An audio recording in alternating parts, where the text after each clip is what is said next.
Muy buenos días. Muchas gracias por la invitación para estar aquí con ustedes. Cuando me pediste el currículum, dije, bueno, en realidad no tengo un tema, sino aquí hay varias cosas que yo he estado haciendo y que todas y cada una de estos proyectos que yo he, digamos, abordado, me dan para un tema. Pero qué tal si mejor los mezclo y hablo un poquito de cómo mis experiencias personales en lo de la ley electoral, en lo de la ley de transparencia, en lo de la cuestión de la contabilidad municipal, en lo de los juicios orales, pues van marcando una pauta de qué es lo que realmente está mal con el país, por qué no funciona. Y creo que he llegado a algunas conclusiones interesantes que les quiero compartir el día de hoy. Sé que esta no es una organización política, es una organización profesional, pero por lo que platicábamos allá afuera, cada vez es más evidente que tenemos que salirnos un poco del ámbito profesional o del ámbito familiar o del ámbito meramente personal y empezar a preocuparnos un poco más o bastante más por lo que está pasando afuera en el ámbito político, social, porque nuestro país va de picada en una forma que ya es difícil de explicar. Y yo voy a intentar explicar desde el punto de vista por qué el país no funciona, y creo que cuando algo no funciona es porque no funciona en lo principal. No nos quejamos de que algo no funciona porque una puerta está descompuesta. No funciona porque todo el edificio está mal diseñado, está mal planeado. Entonces, la mejor manera de empezar esto es en el ámbito electoral, hacerles una reseña muy rápida de cómo nos descompusimos en esa materia. Como ustedes saben, el PRI fue el partido dominante durante demasiados años, muchísimos años. Y hace un poco más de 20 años, cuando se hizo la reforma, presionada por la elección del 88, que estuvo muy debatida y muy discutida, creamos lo que yo he llamado el sistema de partidos con ideologías subsidiadas, y lo marco como una nueva etapa porque cambiamos el sistema de dominación del PRI por uno nuevo al que le apostamos miles de millones con la idea de que de ahí iban a salir partidos competitivos, íbamos a salir super ciudadanos o unos ciudadanos cumplidos y responsables. Y pienso que después de 20 años de haber estado operando este sistema de ideologías subsidiadas, el resultado es exactamente el contrario del que nos propusimos entonces.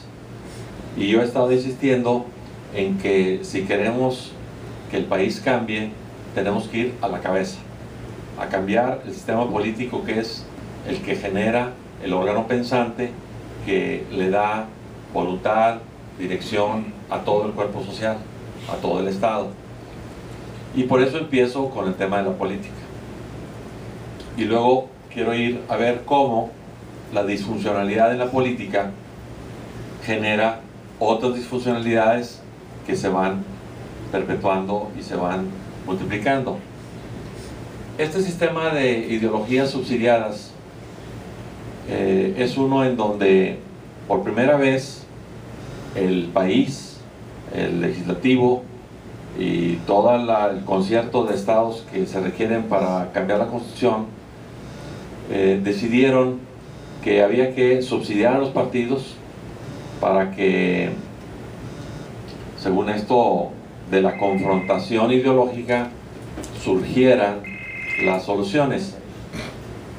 Y creo que después de tanto tiempo y al ver que no ha funcionado, pues tendríamos que caer en la conclusión de que ese supuesto que de la confrontación nace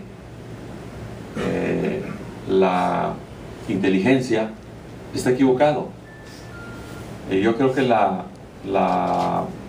inteligencia nace más de la colaboración que de la competencia. ¿Sí?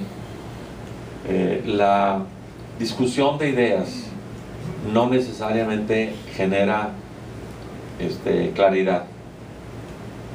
No necesariamente. Creo que esa es la premisa que está equivocada.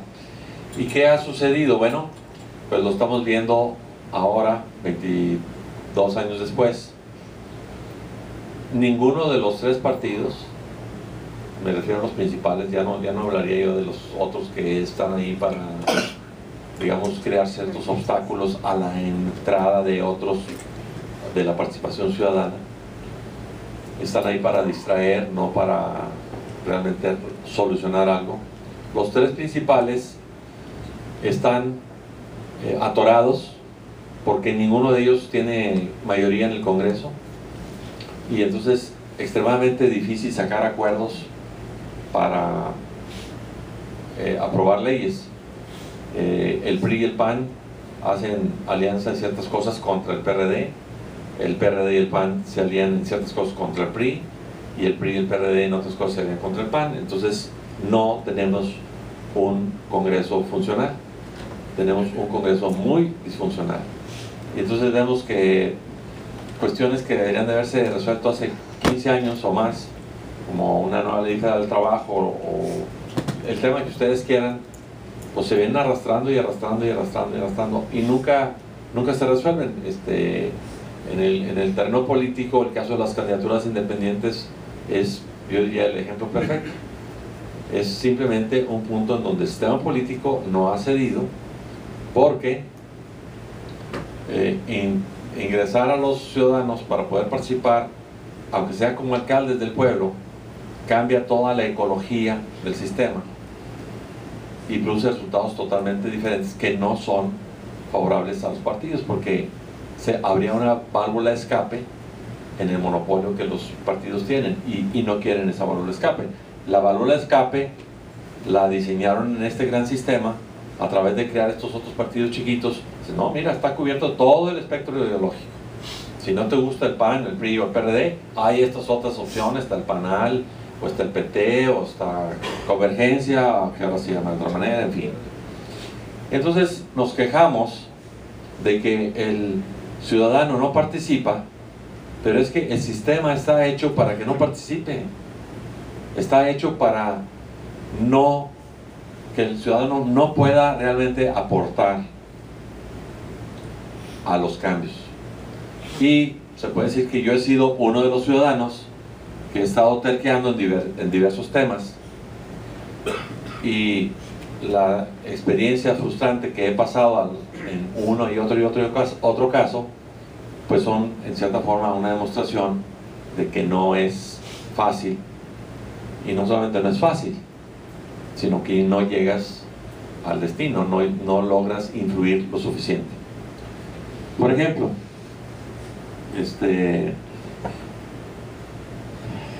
yo venía proponiendo la cuestión de la transparencia años, desde los 90s, y finalmente, hasta que entró Vicente Fox, se creó un ambiente favorable, y se puede decir que es de las pocas iniciativas en donde hubo una gran coincidencia para aprobar la ley de transparencia.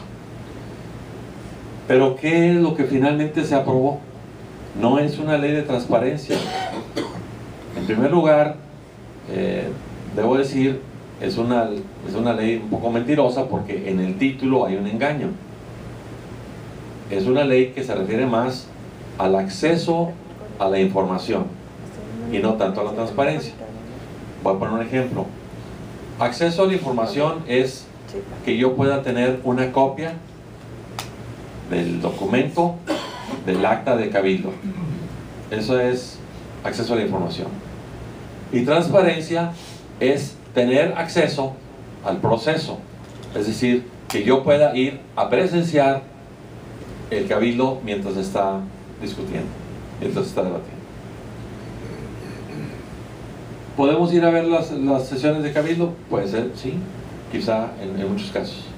Pero lo que no vemos son los acuerdos previos. De tal manera que llegan a los cabildos ya con una obra de representación de cómo se va a discutir y cómo se va a votar. Entonces no tengo acceso no hay transparencia. Cuando ya se viene la ola de que transparencia se pone de moda, me pongo a estudiar las leyes del estado de Florida y de Texas y saqué lo mejor de ellas traducidas acá a nuestro ambiente, y yo hice mi propio proyecto. Y mi propio proyecto era muy sencillo.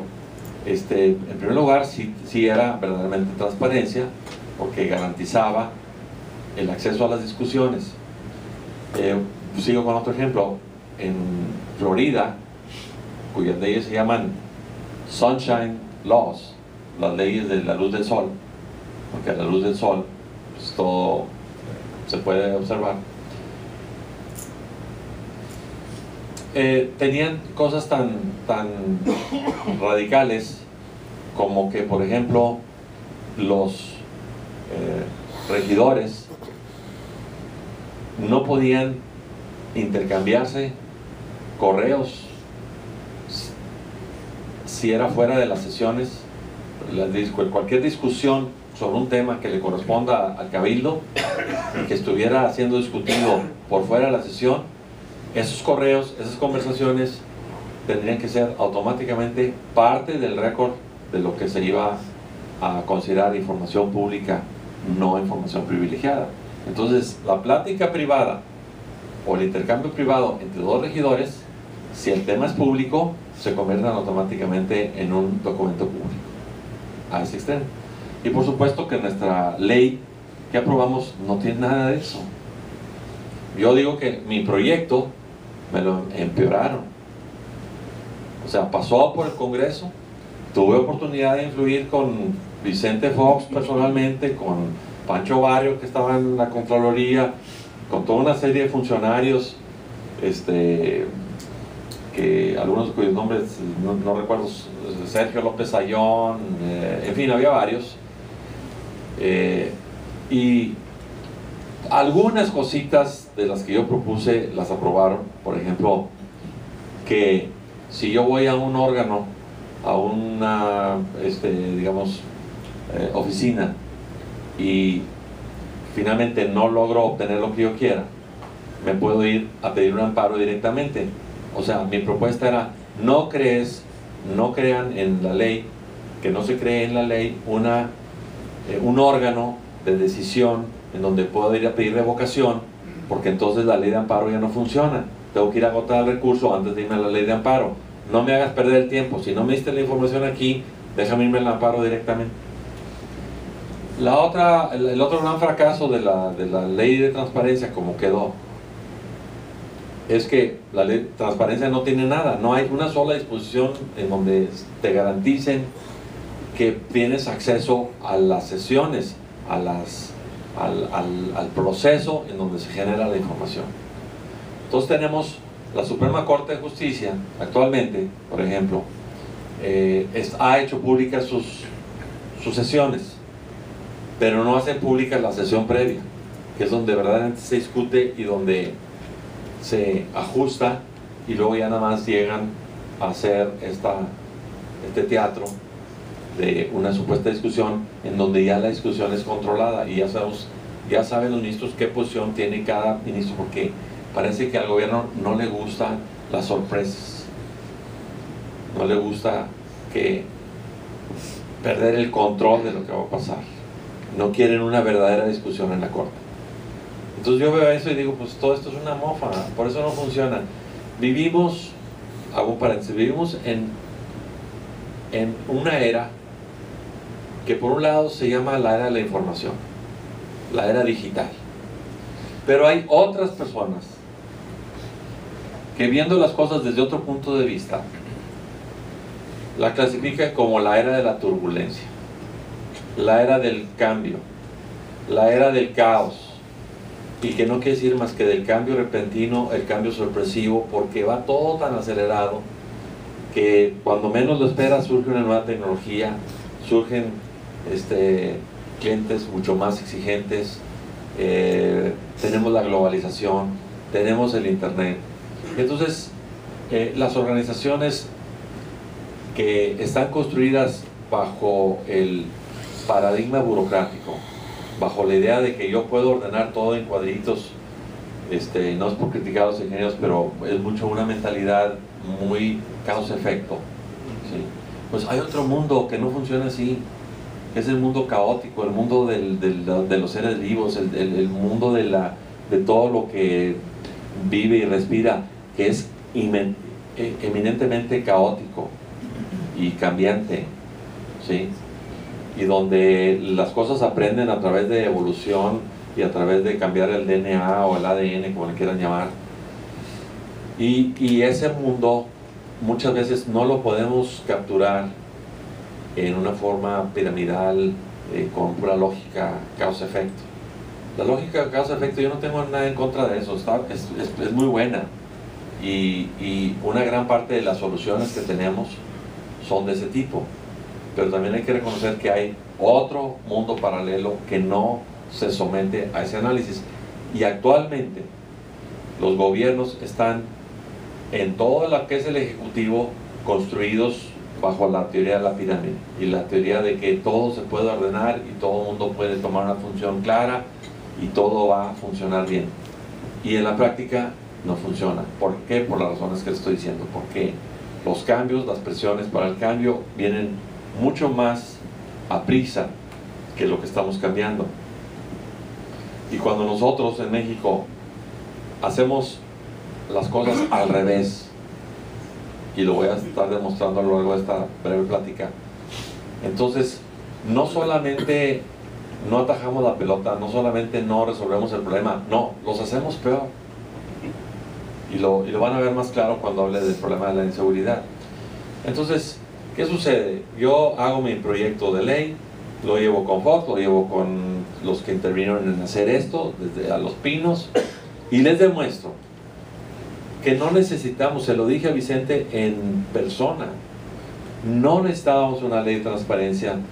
¿Por qué? Porque nuestro régimen constitucional ya tenía una base constitucional, simplemente como pudiera ser el derecho de petición, que obliga al gobierno a entregarte información. La ley de transparencia o de acceso a la información es limitada en el sentido de que puedo ir por un documento que ya está creado. No me tienen que generar una nueva información.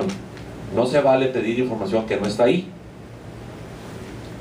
Bajo la mención de un abogado, un constitucionalista muy famoso que murió hace poco: Javier, es que no entiendo por qué andes haciendo ley de transparencia si en el derecho a petición hay eso y más. Pues sí, pero no tiene vigencia. No te hacen caso, vas y te amparas porque pides un papel, un documento, o que te digan algo, porque el derecho a petición es pide lo que quieras y te contesto. Y te contestan cualquier cosa, y si no te sirve, vete a ampararte. Y ahí te vas a enredar para siempre. Entonces, en el derecho a acceso a la información es más concreto. Yo quiero un documento y lo puedo pedir. Entonces, la diferencia entre el proyecto que yo hice y el proyecto que finalmente quedó es el siguiente. El gobierno burocratizó el proceso del acceso a la información y creó por ley un sinnúmero de oficinas a las que hay que ir con un papel para pedir otro papel. Por decirte, la nómina de empleados del municipio de Monterrey. Pero si llegas a pedir la nómina y no se llama así, a los 7 días te van a contestar: no encontramos ningún papel que se llame nómina, no hay. Entonces tienes que volver a adivinar. Bueno, pues la lista de sueldos y percepciones, pues no se llama así. Y ahí estás, hasta que adivines. Entonces, no hay verdaderamente una facilidad. En mi sistema era muy sencillo y lo implantamos en el gobierno de Felipe Cantú, que duró poquito de tiempo, mientras luego ya se hizo el reglamento y se burocratizaron y llegó la ley y les cambió el esquema. Yo estuve un año en la Comisión de Transparencia y lo que hice fue muy fácil. Primero que nada, apoyo político. Felipe, tú me vas a dar el nombramiento de estas 3 personas delante de la prensa, te vas a comprometer con la prensa de que si yo o nosotros recomendamos correr a un empleado porque no entrega un documento, no va a hacer caso. Y ahí públicamente agarró el compromiso. Todos los funcionarios escucharon esto. Y luego nosotros dijimos, ahora, cada oficina hace una lista de qué documentos tiene, de cuántas hojas tiene cada papel, cada contrato, como puede ser un contrato de arrendamiento de un inmueble del municipio, que pongan la lista a la vista, y yo llego, veo la lista y digo, quiero una copia de esto. Me dice, son 10 copias, voy y pago 10 pesos de copias a la tesorería, con mi recibo, aquí está, vengo por las copias mañana porque aquí está el documento, ya sé que quiero este, o todos estos. En nuestro país realmente no tenemos toda esta infraestructura constitucional de la protección a los derechos de privacidad y todo eso, porque nuestros gobiernos no han penetrado tan profundamente en eso. Entonces, puedo decir que la gran mayoría de los documentos no tienen datos de expedientes médicos y cosas así, que son en donde pudiéramos tener una invasión a la privacidad. Pero el colmo del ridículo está en que nuestra propia corte está pidiendo, está borrando los nombres de las partes en los juicios que se procesan en la corte, bajo la idea que hay que proteger la identidad de las personas que litigan. Entonces, ¿cómo va a aprender la sociedad quién es el moroso, quién es el sinvergüenza, quién es la persona que se está haciendo demandar todos los días para que no hagas contacto con él? O sea, ahí es donde, en aras de supuestamente proteger la privacidad, ¿sí?, estamos desmantelando la sociedad, porque estos son los mecanismos informativos que la sociedad necesita para crear un todo diferente de las simples suma de partes. Si el sistema no aprende, pues no puede haber sistema, somos puros individuos. Entonces, individuos, pues en cierta forma indefensos. Es el ejemplo de transparencia. En los juicios orales, bueno, pasó una cosa similar. Me meto a hacer un proyecto, lo terminamos ya una semana antes de que entrara Nati. Trabajamos 2 abogados, 7 meses. Presentamos el proyecto a Fernando Elizondo, decimos, haz la iniciativa tú, porque cuando llegue Nati no lo va a hacer. No, pero pues si fuimos compañeros de la escuela, 5 años en la Facultad de Leyes, efectivamente. Nati iba en el, no es que nosotros estábamos en el grupo A y Nati estaba en el E, no sé si era el de los burros o el de los qué, pero y por lo visto aprendió cosas diferentes porque no le preocupó mucho. Llega y nuestro proyecto lo tasajean todo, lo mandan a consulta, primero lo mandan a consulta, luego hacen otro, toman de nosotros todo lo que no deben haber tomado, todo lo voltean, todo lo cambian, lo hacen al revés, y luego, ya después de que lo hacen todo chueco y mal, lo va a aplicar despacito, a 10 o 15 o 20 años, para que cuando después de 20 años nos demos cuenta de que no funcionó. Y ahí vamos. Algunas cosas han mejorado, que los juicios de arrendamiento, etc. Pero en la parte penal, pues el primer año que apareció los juicios orales hubo 4 expedientes. ¿Qué quiere decir? Que todo el vorágine de casos está llegando y se están arreglando en el Ministerio Público. ¿A cómo, manito? Porque si no, pues te mando con el juicio oral con el juez. No, pues aquí arréglate. Entonces empezaba a llover dinero para los ministerios públicos, y por un dictamen o cualquier cosa, millones. Entonces,